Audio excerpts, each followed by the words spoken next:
বাইরে হচ্ছে টিপটিপ করে বৃষ্টি আর ওয়েদারটা একদমই ঠান্ডা। আর এই বৃষ্টি দেখে আর ঠান্ডা ওয়েদারে মন করলো খিচুড়ি খেতে, তাই আমিও চলে এলাম রান্নাঘরে খিচুড়ি করব বলে। তবে এসে দেখছি খুব একটা বেশি কিছু সবজি ছিল না খিচুড়ি রান্নার মতো, কিন্তু যা কিছু পেয়েছি এটা দিয়েই কাজ চালিয়ে নেব। তো ওদিকে চাল ডাল রেডি করে নিয়েছি, এখানে সবজিটাও আমি ভালো করে কেটে ধুয়ে রান্না বসিয়ে দিয়েছি। আর তোমরা কারা কারা খিচুড়ি খেতে ভালোবাসো অবশ্যই কিন্তু কমেন্ট করে জানিও। তবে আমি না আগে একদমই খিচুড়ি পছন্দ করতাম না, কিন্তু এখন আমার বড়মশাইয়ের পাল্লায় পরে আমিও খিচুড়ি প্রেমী হয়ে গেছি।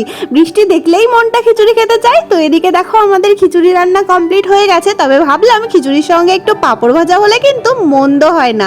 তাই এখানে পাঁপড় বের করে আমি আর ইপসিতা পাঁপড় ভাজতে শুরু করে দিয়েছি। রিমা ওদিকে একটু স্যালাড কেটে নিয়েছে। এই তো আমাদের পাঁপড় ভাজা রেডি, খিচুড়ি রেডি। তাহলে আর অপেক্ষা কিসের, লোভ সামলে রাখা যাচ্ছে না যে এই খিচুড়ি দেখে। তো এখানে খাবারটা আমি বেড়ে নিলাম, এখন খেতে বসে পড়েছি। ভিডিওটা কেমন লাগলো জানিও। চলো বাই বাই।